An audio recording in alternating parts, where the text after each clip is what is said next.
back to the channel. Today we're going to be discussing the Sunday slate for the Call of Duty Draftkings contest for the Call of Duty Stage 5 tournament here on the channel. And if you guys are new to this channel, what I basically do here is I break down fantasy betting analysis, strategy, and my personal picks for my best DraftKings picks that I would choose on any given slate. And basically the purpose of this channel is to hopefully help you make money off of these picks as well in your particular contest. So with that being said, in the future I will be incorporating more esports here in this channel specifically. So if you like the idea, if you like betting content on esports, you know where to find me. Leave a like, subscribe to the channel, turn on those notifications so you can get these videos in time and you can see them right as soon as game start or before a game starts, so you have an idea and you can make your picks accordingly before lock. So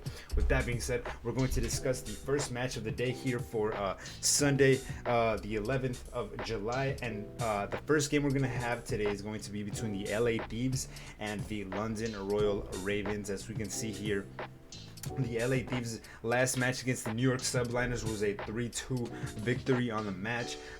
Slim victory. They went to game 5 and they won the SND 6-5, so pretty close. This lets me know that with the roster that LA Thieves has right now, they are decent candidates to win against the London Royal Ravens. As you can see, the line is at a minus 240. I would say that the London Royal Ravens can take a match here from the LA Thieves, so I don't know if it's going to be a 3-0. However, I do think the LA Thieves are going to win outright, 3-1 or 3-0. I don't think it goes 3-2. LA Thieves are in a good spot right now. Draws at 7,200 and 10,800 for the cap is my favorite pick here, as well as Kenny at 8,200. Both are my favorite picks here. John posted 80-some fantasy points last match against the Subliners. He did decent, but we only have one match to refer to him with, so I'm not confident in his price right now. 6,200 for the flex. I'm not sure how he's going to be looking, how he's going to be looking going forward. So with that being said, Draws and Kenny are my favorite picks here.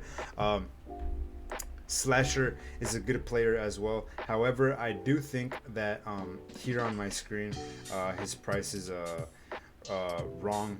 Let me check. I do believe that Draza at 7,200 is a really good pick at the flex position. Slasher, he's been doing great as well. And yeah, Slasher should be 9K, but for the price of Draza, I think he has upside, and I think Kenny have upside too. So I think those are going to be the best values here in this position. Moving over to the London Royal Ravens, I do believe they're going to lose. I'm not going to target any player here in this position. If I were to want to target a player here and want to be contrarian against the LA Thieves, I would say target Paul X at 7,800 or 11,700 at the captain position. He is the only player I believe here has a good upside. Afro's posted a couple of decent games, but other than that, I don't trust him. Paul X would be the only player I would see, in any of my lineups here. With that being said, I'm not targeting London at all. I'm going to call LA Thieves 3-1 victory over London. And with that, let's move on to the second game. As you can see here, Toronto Ultra, lost to the Dallas Empire 3-2. They did get reverse swept here. They won the first hardpoint soundly. They won the SND soundly. They lost the control. They lost the second hardpoint, and they lost the second SND. So, mental breakdown from the players over at Toronto Ultra. They lost to FaZe as well earlier in the major as well. For the stage 4 major, they lost both of their matchups against Dallas and against FaZe. So they are no longer the best team in the world right now, but they, however, are sitting at a minus 500 favorites over the Minnesota Rocker, who's at a plus 320. And I do feel like there's a little bit of value here in Toronto Ultra. They have 2 losses in a row, and they're coming up against a team who are they are most likely capable of beating in Minnesota. Out of these players, I would say that Kleenex has the best value. He's sitting at 8,400, and Kleenex is a solid player who always produces for his team. He is rather inconsistent sometimes, like his last matchup against Dallas. But other than that, against any other team, Toronto Ultra looks pretty good. I would say Kleenex is my favorite pick here on the Toronto Ultra side. Toronto Ultra team position is also in play for me. As for Minnesota here, I really do think that Priesta at the captain position is always a good pick for me. He always produces. He always helps me cash in matches. I would say that Standy at 9,400 is also a great pick if you want to go contrarian against Toronto. I'm not so comfortable doing that though, because I do think Toronto is going to win. I do believe they're going to win soundly, and I'm looking forward to them winning. I say they're going to win in a 3-1 fashion, if not a 3-0. I do believe that Priesta can be a good contrarian play though at the captain position. With that being said, those are my thoughts on this specific matchup. And with that being said, let's move on to the last game of the day, which consists of Optics Chicago and the New York Subliners. So for Optics last match, they beat the Minnesota Rocker in a 3-1 fashion. I do believe that now that they're back online, Optic will have like a decent chance of looking good again. They look like they're coming in hotter than ever. They look like they're starting fresh and new stage, and I do feel like Optic is gonna do a little bit better this stage going forward now that they know it's make it or break it time. This is the last stage of the season, and they gotta put Optic Chicago on the map and on a possible track to becoming the champions or just winning the major outright. So with that being said, Optics Chicago is at a -120. New York Subliners are at a slight disadvantage at -115, so this is going to be a pretty close match.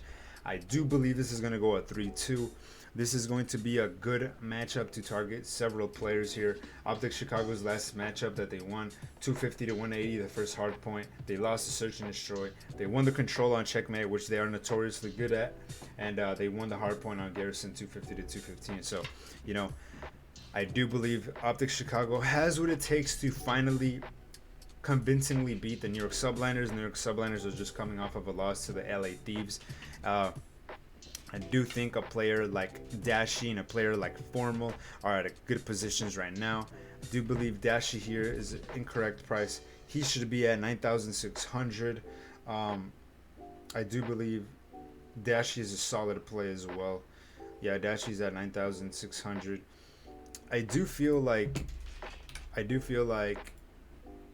Dashi and Formal are the best plays here. With my favorite would probably be Formal because he has the highest upside. Scump has good upside too, but he usually never explodes like that. But Scump could be a good pick here at 7,600. He posted 100 fantasy points last matchup against Paris, but New York Subliners are obviously a little bit better than Paris. If we look at New York Hydra at 10,000 for the flex. Mac is a little bit too expensive in my opinion at 9,200 for the flex position, 13,800 for the captain. He hasn't posted a decent game in a minute since they played London. I think Mac is a little bit too expensive. I think Asim at 8,600 is usually the price where he usually goes for, but he's been a little inconsistent as well too. Clayster at 8,200 might be a good pick though, but he has to go off at the flex position. I think Clayster might be a good pick here, as well as Hydra at 10K. My two favorite picks here would be Hydra or Clayster, with a little bit edge on Clayster because of he's cheaper and he has a good upside here. If it goes 3-2, they're definitely going to get a lot of points here. So yeah, with that being said, I think this is going to be a 3-2 New York Subliners victory. It's going to be a close one. It could go either way, to be honest. But I do think watch out for Hydra, Clayster, and watch out for Dashi and Formal. So with that being said, those are my thoughts on today's slate. If you like the content, if you like esports betting advice and analysis and just talking about it, in the comments or anything, or in the Discord, follow my Discord here. Follow my Twitter. I do provide the odds from Bovada and the picks for Draftkings. So if you like the content, remember, leave a like, subscribe, turn on those notification bells. And with that being said, I'll see you guys in the next video. Thanks for watching.